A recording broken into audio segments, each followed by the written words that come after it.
भैया एक बात सीधी हमारी अब स्पष्ट रूप से मेलबर्न वाले जान लो, सीधे ठाकुर जी के चरण मत पकड़ो। ठाकुर जी अब तक घर में सेवा करा रहे हैं, ठीक है, उनकी सेवा करो, पर उनसे भी ज्यादा इन रसिकों। अब हरिव्यास देवाचार्य जी का एक ग्रंथ है, उसका नाम है महावाणी। क्या नाम है? उसमें सुंदर सुंदर पद लिखे हैं, लीलाएं लिखी हैं ठाकुर जी की। और कोई योग्य हो तो उसको पढ़ सकता है, लीलाओं का आस्वादन कर सकता है। रसिकों के चरित्र सुनिए, भक्तमाल जी का पाठ कीजिए, रसिक जनों की कथाएं सुनना प्रारंभ करो, जीवन में परिवर्तन आने लग जाएगा, ठाकुर जी प्रसन्न हो जाएंगे। तो जिनको शो ऑफ दिखा है उसको बदलने की जगह खुद को बदल लीजिए। अब ये तो एक ही हैंडराइटिंग है, ये सारे पत्र एक ही के हैं। किसी ने कहा है, राधे राधे महाराज जी, मुझे पूछना है कि जो गीत गोविंद हम गाते हैं तब जगन्नाथ जी आते हैं क्या? हाँ बिल्कुल आते हैं। श्री भक्तमाल जी में नाभा गोस्वामी कहते हैं, ता सुनवे राधा रमण अवश्य पधारे। बल्कि वहां तो शब्द राधा रमण है, राधा रमण जगन्नाथ जी एक ही बात है। अगर कोई व्यक्ति गीत गोविंद का पाठ करता है, अभिनव जलधार सुंदर धृत मंदर धृत मंदर श्रीमुख चंद्र चकोर जय जय दे। अब देखो, बुरा नहीं मानना, जिनको याद नहीं है वो ऐसे देख रहे हैं, ये हुआ क्या, ये इन्होंने एक लाइन गाई, सब क्यों गाने लगे? लेकिन जिनको याद है उनके रोंगटे खड़े हो गए और उनको अनुभव हुआ कि जगन्नाथ जी आ गए और तुरंत उपस्थित हो गए। ये गीत गोविंद है, श्री जयदेव महाप्रभु के द्वारा विरचित, जो जगन्नाथ महाप्रभु को इतना प्रिय है, इतना प्रिय है कि श्री नाभा जी को लिखना पड़ा कि अगर कोई गीत गोविंद का पाठ करता है, चाहे वो ऑस्ट्रेलिया में करे, अमेरिका में करे, कनाडा में करे, ब्रह्मांड के किसी कोने में करे, अरे स्पेस पे जाके वहां भी करे, तो पहला शब्द प्रकट होते ही ठाकुर जी उसके सामने आ जाते हैं। उसकी योग्यता नहीं है कि उसको दिखे ना, लेकिन भगवत उपस्थिति का एक सबसे बड़ा प्रमाण बताएं कि कोई भगवत बात हुई और उस बात को सुन के या उस भाव को सुन के आपके रोंगटे खड़े हो जाएं, समझ जाओ कि ठाकुर जी आ गए। दूसरा, नेत्र सजल हो जाएं तो समझ जाओ ठाकुर जी आ गए। तीसरा, आपकी जो द्वंद्व है, जो पीड़ा है, जो विचार हैं, वो सब शून्य हो जाएं, समझ जाओ ठाकुर जी आ गए। तो जिन्होंने ये भाव कहा है कि गीत गोविंद सुन के ठाकुर जी आते हैं, निश्चित आते हैं। क्या हम गीत गोविंद तब गा सकते हैं जब जगन्नाथ जी बीमार होते हैं? जगन्नाथ जी बीमार पड़ते हैं ना स्नान पूर्णिमा के बाद, क्योंकि ये भाव मन में इसलिए आया कि फिर बीमार भगवान जी को आना पड़ेगा। वाह कितना सुंदर भाव है कि किसी का भाव है कि महाप्रभु जगन्नाथ जी जब बीमार पड़ जाते हैं तब नहीं गाना चाहिए, क्योंकि वो बेचारे बीमार हैं। अब कई लोगों के मन में प्रश्न आ रहा होगा, बताओ ये भी कोई बात है, जगन्नाथ जी बीमार पड़ते हैं? हाँ पड़ते हैं। महाप्रभु जगन्नाथ जी मानव लीला करते हैं, मानवों की तरह लीला करते हैं, और बीमार पड़ने के बहुत सारे कारण हैं। उसमें एक कारण यह है, एक माधवदास नाम का भक्त था, वो नित्य दर्शन करने जाता था, लेकिन उसको रोग हो गया और वो दर्शन नहीं कर पा रहा था। तो ठाकुर जी बोले ठीक है तुम्हारा रोग हम ले लेते हैं। एक तो उसके लिए ठाकुर जी ऐसे हो जाते हैं। दूसरा एक रहस्य बताएं आपको, जगन्नाथपुरी में एकादशी नहीं होती। श्री जगन्नाथ भगवान एकादशी नहीं करते और ना किसी को करने देते हैं, बल्कि जगन्नाथपुरी में नियम है कि एकादशी वाले दिन तो आकंठ पाना चाहिए और दिन से ज्यादा, ये नियम है। अगर कोई व्यक्ति एकादशी का नियम पालन करता है जगन्नाथपुरी में, ठाकुर जी टेढ़ी टेढ़ी नजर से देखते हैं उसको, बोले दारी के बाहर जाके कर, यहां मत करे, यहां तो खूब खा चकाचक। अच्छा, उसके पीछे कारण, एकादशी पर अन्न नहीं पाया जाता, और अन्न जो है वो मानव के द्वारा बनाया जाता है, मानव के द्वारा सिद्ध किया जाता है। पर जगन्नाथपुरी में जो प्रसाद है वो महाप्रसाद है और उसको लक्ष्मी मैया बनाती हैं। लक्ष्मी जी का हाथ स्पर्श होने के बाद वो अन्न नहीं रहता, वो प्रसाद हो जाता है। इसलिए प्रसाद से एकादशी नहीं टूटती है, इसलिए महाप्रसाद पाया जाता है। हम आपको एक बात निवेदन करके कह दें, आप एकादशी नियम करते हैं और उसी समय वृंदावन से कोई आया और राधा वल्लभ जी, राधा रमण जी का प्रसाद आपके घर एकादशी को लेकर के आया। अब नियम है कि प्रसाद हाथ में आवे तो इतना विलंब भी नहीं करना चाहिए कि मैं शाम को पाऊंगा या रात को पाऊंगा या थोड़ी देर बाद। कहते हैं कि कोई कहे कि लीजिए वृंदावन से प्रसाद, तुरंत खोल करके भले ही कैसा भी लगे तुरंत ले, एक दाना तो रखे ही लीजिए मुख में। ये प्रसाद का नियम है। इसके पीछे कारण बताते हैं, बोले तुमने छोड़ दिया, 1 घंटा बाद पाएंगे, अगले आधे घंटे में मृत्यु हो गई तो, प्राण निकल गए तो। इसलिए प्रसाद जब आ जाए सामने, भले ही पेट भरा है, भले ही आप किसी अवस्था में कुछ भी, कोई कह दे ये प्रसाद है, प्रसाद शब्द सुनते ही तुरंत एक तिनका ही सही लीजिए और तुरंत मुख में धर लीजिए। कई लोग ऐसा विचार करते हैं, एकादशी होती है, अन्न कैसे पावें, प्रसाद तो है लेकिन अन्न तो है, टूट जाएगा। पर नहीं, आप उसके प्रति अन्न बुद्धि नहीं रख सकते हो, वो प्रसाद है। और अगर उसके प्रति प्रसाद बुद्धि है तो प्रसाद से एकादशी नहीं टूटती, इसलिए उसको पा लीजिए तुरंत। अन्न पाने को निषेध है। तो किसी का भाव है कि उस दिन क्यों गाँव में बढ़िया अच्छा मत गाया, हम तो नियम बताते हैं कथा में, गाड़ी चल रही हो खूब तेज रफ्तार में, उस समय गीत गोविंद मत गाना। ठाकुर जी कहेंगे नहीं धीरे कर ले, मुझको दौड़ो ना जा रो। गीत गोविंद कब गाना चाहिए? जब आप व्यवस्थित बैठे हो, आनंद से बैठे हो, आसन लगा करके, उस पर इत्र लगा करके, बिल्कुल मंद, ठाकुर जी को श्रम ना हो, ये विचार करके गीत गोविंद का पाठ करना चाहिए। ठाकुर जी निश्चित आते हैं। गृहस्थ में पति भक्ति में नहीं है, परंतु मैं हूं, मुझे दीक्षा लेने का बहुत मन है, क्या मैं दीक्षा ले सकती हूं? और बहुत असमंजस है कि किस संप्रदाय से लेनी चाहिए, आदि आदि। पहली बात, असमंजस व्यक्ति को दीक्षा नहीं लेनी चाहिए। आपको पहले तो यही असमंजस है कि संप्रदाय देखिए, गुरु हम कथा में बताते हैं कि जिनकी वाणी आपको कृष्ण के समीप ले जा रही हो, जिनके विचार आपको और अच्छा बना रहे हो वैष्णवता में, जिन दोषों को आप कभी नहीं छोड़ पाए, जिन दुराचारों को आप कभी त्याग नहीं पाए, जिनके आने से वो सब स्पष्ट होने लग जाए, वो गुरु हैं आपके। फिर चाहे वो जिस संप्रदाय से हो, आप उनकी शरणागति ले सकते हैं। लेकिन अगर पति अनुकूल नहीं है, उनके भाव नहीं है, तो प्रतीक्षा करो, किशोरी जी से प्रार्थना करो, मानसिक गुरु बना लीजिए किसी को, क्योंकि फिर बेवजह द्वंद्व होगा घर में और फिर अपराध गुरु जी को भी लगेगा। इसलिए किशोरी जी से प्रार्थना करो, इनको हम अपने मन से गुरु मानते हैं, ये हमारे मन से गुरु बने रहें। अब जब पति अनुकूल हो जाएगा तब हम देह की दीक्षा कर लेंगे, ठीक है? तो शरीर की दीक्षा तो तब तक नहीं करनी जब तक व्यवस्था अनुकूल ना लगे। बहुत सारे प्रश्न हो गए, सबको प्रणाम है, क्योंकि बाकी सारे प्रश्न ऐसे हैं जिनका उत्तर हम दे ही देते हैं, और जिनके रह गए हैं हम रात में सब रीड आउट करेंगे, कल कथा क्रम में ही आपके उत्तर मिल जाएं, ऐसी प्रार्थना रखेंगे। दासानुदासो भवतास्मि भूयः। इस 3 दिन के सत्र से आपको यही निर्माण करना है कि ठाकुर जी के दासों के प्रति आपकी दासत्व की भावना आवे, ठाकुर जी के जनों के प्रति आपकी दासत्व की भावना आवे। और ये अगर हो गया तो भगवत मिलन बहुत सहज हो जाएगा। ठाकुर जी के पास सीधे जाएंगे, वैकुंठ है उनके पास देने को, लेकिन ठाकुर जी के भक्तों के पास तो निकुंज है, वृंदावन है, यमुना जी हैं, गिरिराज जी हैं, गोवर्धन है, भांडीरवन है, गोकुल है, ये सब दे सकते हैं वैष्णव चाहें तो। इसलिए वैष्णवों की शरणागति करो, ठाकुर जी को भजवे वारेन के दास बनो। और क्या कहते हैं? मनस्मरेता सुपतेर्गुणांस्ते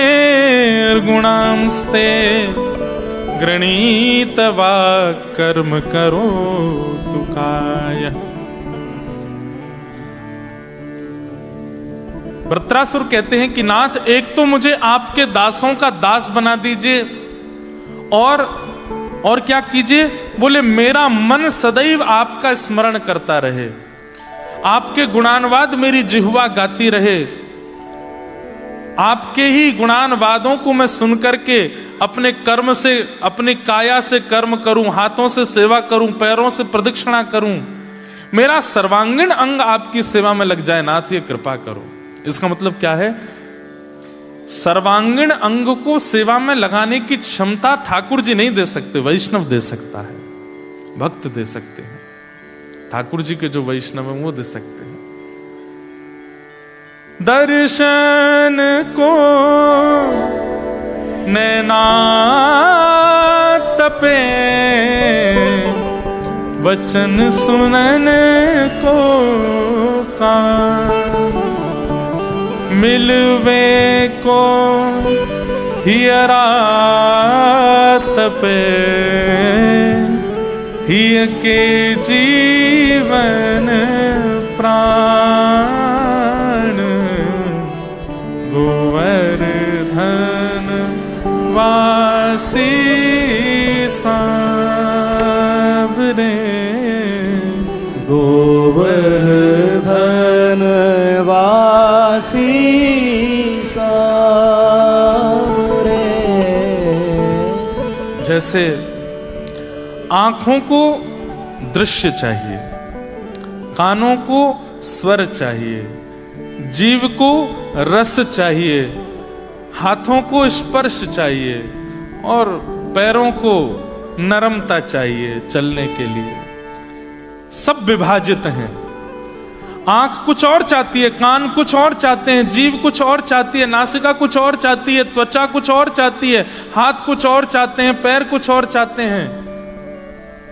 लेकिन भक्ति पथिक तो तब माने जब नेत्र से लेकर चरण तक सब केवल कृष्ण को चाहे। आंख केवल कृष्ण को देखना, कान केवल कृष्ण को सुनना, जीव केवल उनके प्रसाद का आस्वादन, त्वचा केवल उनका स्पर्श, और पैर केवल उनकी प्रदक्षिणा। समझ रहे हैं हमारी बात? अभी क्या होता है, यहां बैठे कई भक्तों में ऐसी स्थिति होगी, कई लोगों को ठाकुर जी के दर्शन करने में आनंद नहीं आता। उनसे कहो बिहारी जी चलो, अरे कहा करना, बहुत भीड़ है, धक्का पड़ेंगे, ये होगा वो होगा। अच्छा कथा सुनने चलो, अरे क्या सुनना, वहां बैठ के क्या नींद आने लगती है हमको तो। नेत्रों में भक्ति नहीं है, कानों में भक्ति नहीं है, लेकिन उनसे कहो अरे देखो श्री राधा वल्लभ लाल जी का प्रसाद आया, हाँ प्रसाद पवा दो भैया, वृंदावन जाओगे पेड़ा जरूर लेकर के आना। जीव में भक्ति है, मतलब जीव कृष्ण रस चाहती है, पर नेत्र नहीं, कान नहीं। ऐसी क्या होता है, हम सब अपने अंदर देख, आप सब लोग विचार कीजिए, ऐसी कौन सी इंद्रिय है हमारी जो कृष्ण भक्ति में नहीं है। किसी किसी को सेवा की बड़ी रुचि होती है, ऐसा श्रृंगार करते हैं ठाकुर जी का कि बस पूछो नहीं, इतने प्यारे लगते हैं। किसी किसी के ठाकुर जी घर में जाते हैं जब देखने के लिए, ऐसी सुंदर सुंदर नई नई पाग पहनाएंगे, ऐसे सुंदर पत्रावली करेंगे, सुंदर सुंदर जड़ाऊ पोशाक पहनाएंगे, लेकिन केवल श्रृंगार में रुचि है। उनसे कहो कथा सुनो, कथा में रुचि नहीं, श्रृंगार में रुचि है। कई लोगों की कथा में बड़ी रुचि होती है, कथा सुनना अच्छा लगता है। अब कौन से महात्मा आ रहे हैं, अब कौन से संत आ रहे हैं, अब कौन से रसिक आ रहे हैं, अब कौन से भाव भक्त आ रहे हैं, कथा सुन लेंगे, लेकिन कथा में सुनाई गई बातों को इंप्लीमेंट बिल्कुल नहीं कर सकते, बस सुनने की रुचि है। वास्तविक भक्ति पथिक तब माने जब हमारी प्रत्येक इंद्रिय केवल कृष्ण रस चाहे। हनुमान जी महाराज पूरे दिन राम जी की सेवा में रहते, बहुत ध्यान से सुनना, लेकिन जैसी शाम होती तो राम जी कनक भवन की ओर जा रहे होते थे।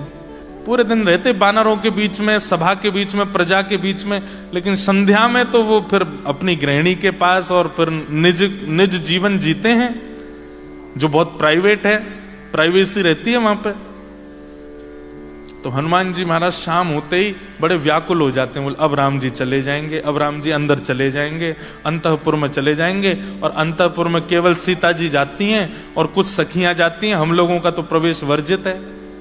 हनुमान जी बेचारे, उनका मन होता है मैं एक क्षण के लिए भी राम जी से दूर ना रहूं, लेकिन रात्रि होते ही राम जी जैसे ही कनक भवन में जाते हैं, हनुमान जी महाराज द्वार पर खड़े हो जाते हैं, और जब तक राम जी भीतर जाते दिखते रहते हैं, देखते रहते हैं, और जैसे ही राम जी कहीं मुड़े, दिखने बंद हुए, फिर हनुमान जी का रोना शुरू होता है। दिन पूरी रात रोते रहते हैं जब तक राम जी सुबह आ ना जाएं, इतने व्याकुल। एक दिन हनुमान जी महाराज राम जी से बोले, भगवान आप रात्रि में हमको सेवा में ले चला कीजिए, हमको भी ऐसी कोई योग्यता दीजिए कि हम भी आपके अंतःपुर में जा सकें। तो राम जी बोले, देखो हमारा तो मन है कि तुम चला करो, लेकिन वो अंतःपुर है ना, वहां वो हमारी पत्नी है सीता जी, वहां हम राजा नहीं है, वहां हम भगवान नहीं है, वहां पर हम ये प्रभु नहीं है, वहां पे हमको फिर उसी भाव से रहना पड़ता है, तो इसलिए वहां बहुत सीमित लोग ही जाते हैं। हनुमान जी बोले, मैं उस रूप में भी आपको प्रभु ही मानूंगा, आप मुझे ले चला करो। बोले, इसकी आज्ञा सीता जी देंगी, उनसे ही लो, हम हमारे वश में नहीं है अंदर का काम। सब पतियों की लगभग ऐसी स्थिति है, बाहर की आज्ञा तो सब दे सकते हैं, पर भीतर की आज्ञा तो पत्नी ही दे सकती है घर के। तो हनुमान जी महाराज के बड़े लाडले, सीता जी के बड़े लाडले हनुमान जी, सीता जी के चरणों में बैठ गए, बोले, हे किशोरी जी, क्या बात है वत्स, माँ मुझे भी आज्ञा दीजिए ना, मैं भी कनक भवन में आया करूं, रात्रि की सेवा में मैं भी रहा करूं। ये सब सहचरियां भीतर जाती हैं, कोई चमड़ डुराती है, कोई पंखा करती है, कोई वीणा बजाती है, कोई भोग परोसती है, कोई कुछ, मुझे भी आप सेवा दीजिए ना, मैं भी रहूं। तो सीता जी बोली, कितना अनुचित लगेगा, इतनी सखियों के बीच में एक बानर डोला है, ऐसे नहीं चलेगा। पूरे दिन राम जी तुम्हारे पास रहते हैं, थकते नहीं हो तुम? बोले कि अरे इसमें थकान हो जाए तो फिर हमारी भक्ति कैसे, हमें तो पीड़ा होती है कि रात क्यों हो जाती है, राम जी चले जाते हैं हमारी आंखों से दूर। महाराज श्री राधा वल्लभ लाल जी का दर्शन कर रहे हैं और अचानक से पुजारी जी ने पर्दा कर दिया और आप भाव विह्वल होकर के, व्याकुल होकर के, मूर्छित होकर गिर गए। कभी हुआ ऐसा? नहीं हो सकता, क्योंकि अभी तक ठाकुर जी केवल नेत्रों में बसे, जिस दिन प्राणों में बस जाएंगे ना, उस दिन ऐसा ही होगा कि एक क्षण के लिए कोई आपको ठाकुर जी से दूर करे तो आप ऐसे छटपटाएंगे जैसे बिन जल बिन मछली। बंधुओं देखो, हमारे प्राण कहां बसते हैं? धन में बसते हैं। कोई हरण कर ले धन, कितने लोग प्राण त्याग देते हैं धन के लिए। हमारे प्राण कहां बसते हैं? अन्न में बसते हैं, अन्न नहीं मिले तो प्राण निकल जाएंगे। हमारे प्राण कहां बसते हैं? संसार की भौतिकता में बसते हैं। ये भौतिकता दूर हो जाए, प्राण निकलने को हो जाएंगे। ठाकुर जी को कोई कितना भी दूर कर दे, हम फिर भी जीवित रहते हैं। क्यों? प्राणों में ठाकुर जी नहीं। समझ आई बात?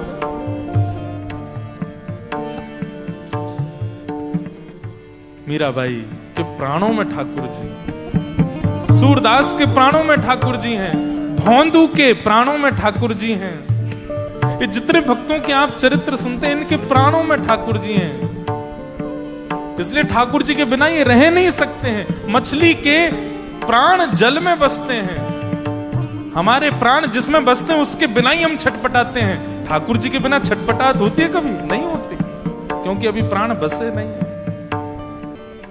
मीराबाई का एक नियम था।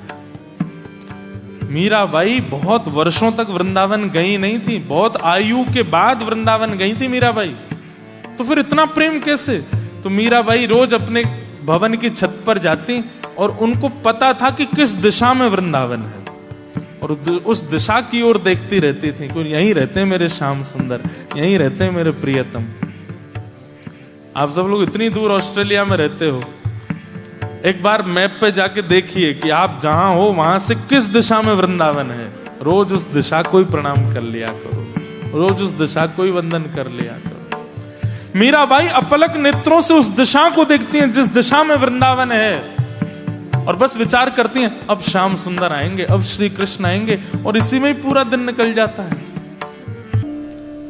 हमारे प्राण जिसमें बसे हैं उसी के वियोग में ही प्राण छटपटाते हैं, ठाकुर जी में नहीं बसे, इसलिए ठाकुर जी का वियोग हमको व्याकुल करता भी नहीं। मीराबाई को किसी ने कहा कि मीराबाई तुम रोज पत्र लिखा करो ठाकुर जी को। तो मीराबाई एक दिन बैठी पत्र लिखने के लिए। शाम को किसी ने पूछा लिखा तुमने पत्र? तो इतने सारे जैसे ये पत्र आए ना, ऐसे पत्र लेकर के मीराबाई बैठ गई सामने, बोले लिखे हैं आप देख लो। तो जब उन संत ने पत्र खोल के देखे तो क्या पाया? पत्र तो लिखे हैं पर वो जितने भी लिखी हुई लेखनी थी सब जैसे पानी डाल देते हैं ना तो ओझल हो जाती है, थोड़ी मिट सी जाती है, ऐसे हो गए।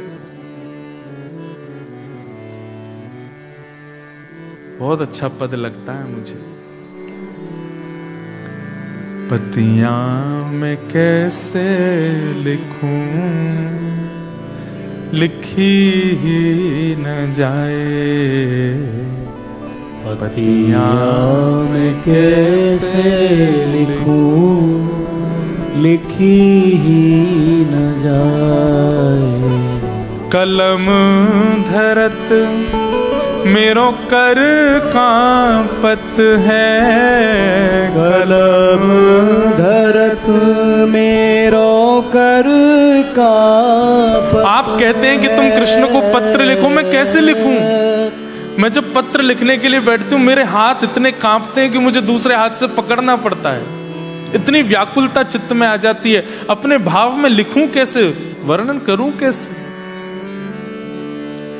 बंधुओं, प्रेम की चरम अवस्था ये कि प्रेमी कितना व्याकुल है वो बता नहीं पाएगा। शब्द इतनी क्षमता नहीं रखते कि उसकी व्याकुलता को बता दें। और जो अपनी व्याकुलता बता देता है, चाहे वो कोई प्रेमी बता मैं तुम्हारे लिए इतना व्याकुल था, मैं इतना तड़प रहा था, अगर शब्दों में आप बयां कर रहे हो तो इसका मतलब आप व्याकुल थे ही नहीं, शब्द नहीं बता पाएंगे। कलम धरत मेरो कर कांपत है, कलम धरत मेरो कर कांपत है। और जो थोड़ा बहुत लिखा भी वो सब मिट गया। क्यों? नैन रहे हैं झड़ाए, नैन रहे हैं झड़ाए। पतियां मैं कैसे लिखूं, लिखी ही न जाए। पतियां मैं कैसे लिखूं, लिखी ही न जाए। ये व्याकुलता होती है। हनुमान जी महाराज व्याकुल हो गए। राम जी से बोले कि आप हमको रात्रि सेवा में ले चला करो। राम जी बोले सीता जी से आज्ञा ले लो। सीता जी से खूब प्रार्थना की। सीता जी बोले नहीं नहीं, रात में वहां सब सखियां होती हैं और वो अंतःपुर है, कहीं तो राम जी को अकेला छोड़ो, पूरे दिन तुम संगी लगे रहते हो। हनुमान जी इतना रोए इतना रोए। अब हनुमान जी रो रहे हैं, देवी देवता प्रकट हो गए हाथ जोड़ के, हनुमान जी आप आज्ञा करो, क्या करना है? तो हनुमान जी बोले मेरा दुर्भाग्य है कि मैं हनुमान हूं, मुझे सहचरी बना दो, मुझे कोई सखी बना दो। मैं भी कोई नथनी पहन करके, चुनरी ओढ़ करके कोई कन्या बन जाऊं और मुझे राम जी के अंतःपुर में जाने का अवसर मिले। अब ये तो सब देवी देवता हाथ जोड़ खड़े रहे, बोले कि ये हम कैसे कर सकते हैं, और हमको दंड और लगेगा कि हनुमान जी को छोरी बनाया है। लेकिन हनुमान जी की विरह वेदना इतनी थी कि नेत्रों से अश्रुपात हो रहा था। वो नेत्रों का अश्रुबिंद ही एक छोटी सी धारा बनकर के सरजू जी में गया, और जैसे ही सरजू जी में प्रविष्ट हुआ, सरजू जी उस ताप को सह नहीं पाई जो हनुमान जी के अश्रुओं में था। बंधुओं, मानव के पास सबसे बड़ा बहुमूल्य रत्न क्या है बताओ? उसके आंसू। सबके लिए मत बहाया करो। बात बात पर नेक नेक सी बातों पर आप आंखों में आंसू भर लाते हो।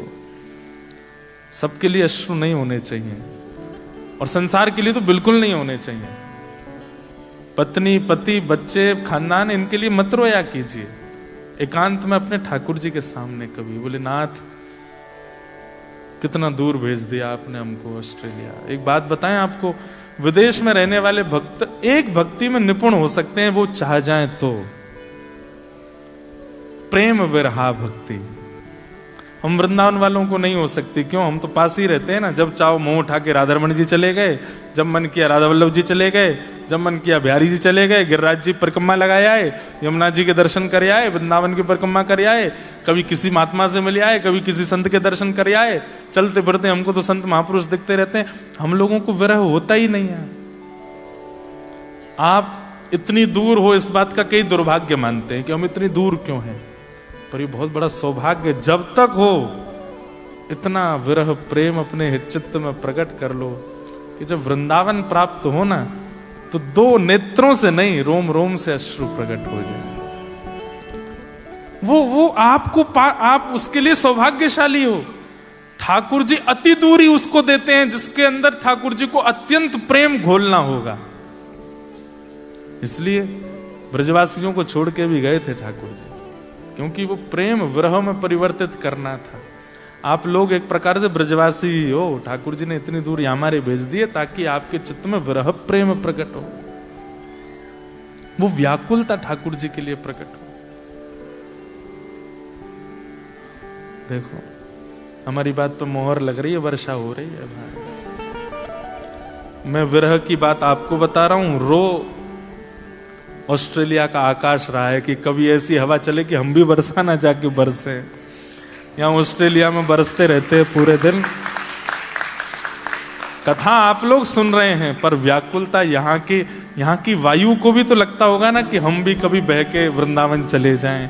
यहाँ के बादलों को भी लगता होगा कि हम कभी वृंदावन चले जाएं। सबसे ज्यादा व्याकुल तो समुद्र होता है। बोले मैं तो कोनों में ही रहता हूं, मेरे को कब अवसर मिलेगा धाम जाने का, मुझे तो अवसर ही नहीं मिलता। इसलिए यमुना जी ही धाम की रज लेकर के जाती हैं, समुद्र को प्रदान कर देती हैं।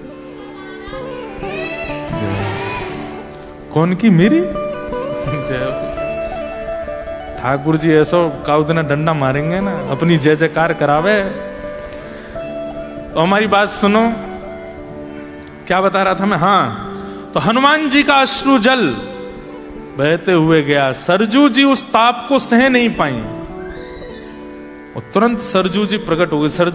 सरजू मैया और हनुमान जी के पास जाके बोली, हे हनुमंत लाल, क्या इच्छा है? बोले मुझे सहचरी रूप दे दीजिए। तो सरजू मैया बोली, सहचरी रूप दे देंगे, क्या करोगे? बोले पूरे दिन तो हनुमान बनकर के राम जी के साथ रहूंगा, रात में सहचरी बनकर के निज कक्ष में जाऊंगा।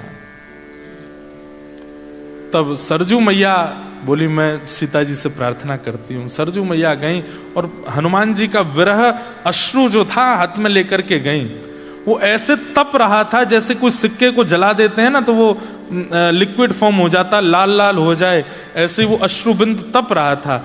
सरजू मैया ने जाकर के सीता जी को देखो। सीता जी बोली, अरे ये क्या है? बोले ये हनुमान जी का अश्रु बिंद है, वो इतना तड़प रहे हैं अंतःपुर की सेवा पाने के लिए, आप कृपा कर दो। तब सीता जी बोली, इतनी व्याकुलता है, मैं अंतःपुर की सेवा इसलिए नहीं देती कहीं यहां पर राम जी के प्रभुत्व को ना देख करके, उनके राजा वेश को ना देख करके, उनके सहज भाव को देख के किसी के चित्त में दोष ना आ जाए। लेकिन हनुमान जी तो पूर्ण योग्य हैं, जाओ उनको कह दो आज से संध्या होते ही वो चंपक लता सखी के रूप में आएंगे और अंतःपुर की सेवा करेंगे। और श्री हनुमान जी महाराज संध्या होते ही अंतःपुर में चले जाते, फिर मिलते नहीं हैं। वो कहाँ हैं? बोले भीतर चंपक लता जी के रूप में, चारुशिला जी के रूप में सेवा में रहते हैं। और क्या सेवा करते हैं? वीणा बजाते हैं पूरी रात, राम जी को सुख आस्वाद। इसे कहते हैं भक्ति। एक क्षण भी रहा ना जाए ठाकुर जी के बिना। तो वही बात यहां पर वृत्रासुर कह रहे हैं, क्या? मनस्मरेता सुपतेर गुणांस्ते गणित वाक्कर्म करो तु कायः। मेरी शरीर में जितनी इंद्रियां हैं, इन प्रत्येक इंद्रियों की इच्छा केवल आप बन जाओ। नेत्रों को आप प्रिय लगते हो, कानों को ना लगे ऐसा नहीं हो। कानों को भी आप चाहिए, नेत्रों को भी आप चाहिए, नासिका को भी आप चाहिए, जिह्वा को भी आप, हाथों को भी आप, पैरों को भी आप। बंधुओं, एक नियम बना लीजिए। अब ऑस्ट्रेलिया में रहना है, सब देखना है, सब खाना है, सब सहना है, पर यह नियम बना लीजिए कि प्रत्येक इंद्रिय को भगवत वस्तु प्रदान दिन में एक बार तो करनी है। नेत्रों को वैष्णव दर्शन, कानों को वैष्णव कथा, नासिका को श्री ठाकुर जी के चरणार बिंदों के इत्र की सुगंधी, पराग की सुगंधी, जिह्वा को ठाकुर जी का अधरामृत प्रसाद, हाथों का ठाकुर जी की सेवा में मार्जन, चरणों का ठाकुर जी की प्रदक्षिणा या कीर्तन में नृत्य। ये दिन में एक बार तो प्रत्येक इंद्रिय को भगवत संबंधी वस्तु देनी है। ये आज ही नियम बना लीजिए, कोई भी इंद्रिय रह ना जाए। कितनी इंद्रियां होती हैं शरीर में? कितनी होती है? नहीं, हम ऑस्ट्रेलिया वाले हो ना, इतना कैसे पता होगा? 10 इंद्रियां होती हैं। कितनी? 5 ज्ञानेंद्रिय और 5 कर्म इंद्रिय। तो ज्ञानेंद्रियां तो केवल इतने में ही हैं जिनसे आपको कुछ पता चलता है। जैसे मेलबर्न सुंदर है, कैसे पता चलता है? पहली ज्ञानेंद्रिय। बेंजो बहुत मीठा बज रहा है, महाराज जी ठीक ठाक गा रहे हैं, कौन बताता है? कान, दूसरी ज्ञानेंद्रिय। सुगंधी बहुत अच्छी है, नासिका, तीसरी ज्ञानेंद्रिय। प्रसाद बहुत मधुर है, चौथी ज्ञानेंद्रिय। मेलबर्न में बहुत ठंड है, त्वचा, 5वीं ज्ञानेंद्रिय।